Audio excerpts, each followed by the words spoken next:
उत्तर प्रदेश के बहुचर्चित धर्मांतरण रैकेट के सरगना छांगुर बाबा के नेटवर्क की जड़ें अब उत्तराखंड की राजधानी देहरादून तक फैलती हुई दिखाई दे रही है। यूपी एटीएस के द्वारा अब्दुल रहमान की गिरफ्तारी के बाद देहरादून पुलिस ने इस नेटवर्क से जुड़ी एक बड़ी कार्रवाई को अंजाम दिया। एसएसपी देहरादून अजय सिंह के निर्देशन में गठित विशेष जांच टीम ने सबसे पहले सोशल मीडिया पर एक्टिव संदिग्ध इंस्टाग्राम आईडीज पर नजर रखना शुरू की और इस दौरान रानी पोखरी क्षेत्र की एक युवती की प्रोफाइल जांच में आई, जिसकी कड़ियां आगरा में दर्ज एक पुराने धर्मांतरण केस के आरोपी से जुड़ी हुई पाई गई।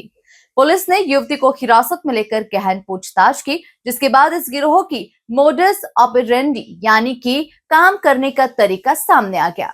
इस नेटवर्क में युवाओं को सोशल मीडिया के जरिए जोड़कर धर्मांतरण के लिए प्रेरित किया जा रहा था। आपको बता दें कि परिजनों को भी पूरे मामले की जानकारी देकर युवती की सुरक्षा सुनिश्चित की गई है।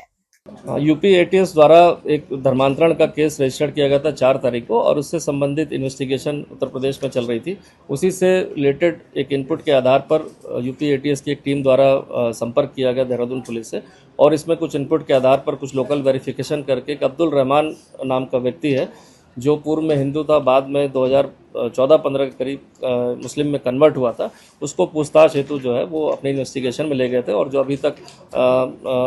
सीपी आगरा महोदय से जानकारी मिली है उसको अभी गिरफ्तार कर लिया गया। जो साक्ष्य उनके पास पूछताछ के बाद इनपुट आया उसके आधार पर उसको अरेस्ट कर लिया गया। चूँकि ये गोपनीय इनपुट कल शेयर कर दिया गया था, इसके आधार पर एसटीएफ और देहरादून पुलिस के द्वारा ऐसे जो इंस्टाग्राम के माध्यम से धर्मांतरण का प्रयास किया जा रहा था, इन्फ्लुएंस किया जा रहा था, उसके आधार पर कुछ फेक आईडीज़ को हमने चिन्हित किया था। उस आईडीज़ को जब हमने ट्रैक डाउन किया तो उसमें जो है 5 नाम इसमें आए थे, 2 उत्तर प्रदेश, 2 दिल्ली और एक गोवा की युवती का नाम आ रहा था। और जब इसमें पूछताछ जो युवती से जो रानी पोखरी क्षेत्र की निवासी, उससे जब विस्तृत काउंसलिंग और पूछताछ की गई तो उसके द्वारा भी इस चीज़ को एक्सेप्ट किया गया कि कुछ महीनों से उसको धर्मांतरण करने के लिए विभिन्न तरीकों से प्रलोभन देकर, दबाव में लेकर अलग अलग आईडीज़ और उसके द्वारा जो है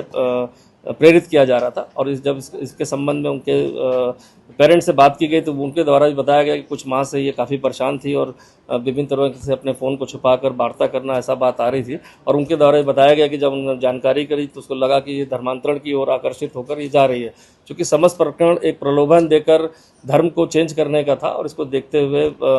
जो है युवती के जो फादर हैं उनकी तहरीर पर 5 लोग के खिलाफ जो मुकदमा दर्ज कर लिया गया, जो युवती को लगातार दबाव बनाकर, प्रेरित करके, इन्फ्लुएंस करके, प्रलोभन देकर उसको धर्मांतरण करना चाह रहे थे। चूँकि अभी तक की जो एसटीएफ के द्वारा जो जानकारी इनपुट निकाले गए, देहरादून पुलिस द्वारा निकाले गए और जो यूपी एटीएस के सीनियर अधिकारियों से जानकारी शेयर की गई, उसमें कहीं ना कहीं एक कनेक्शन कुछ ना कुछ इनके लोगों द्वारा जुड़ता पाया जा रहा है। चूँकि जो अब्दुल रहमान है उसका भी कनेक्शन हमने इस युवती के साथ जो है निकाल लिया है, तो कहीं ना कहीं ये नेटवर्क जुड़ता दिख रहा है। बट अभी ये इन्वेस्टिगेशन का पार्ट है और जो भी इन्फॉर्मेशन हमारे पास आ रही है, चाहे एसटीएफ से निकल के आ रही है और चाहे यूपी एटीएस और सीनियर अधिकारियों से हम लगातार संपर्क में हैं, तो उसके आधार पर हम आगे की कार्रवाई के लिए हमारी टीमों को डिप्यूट किया गया है।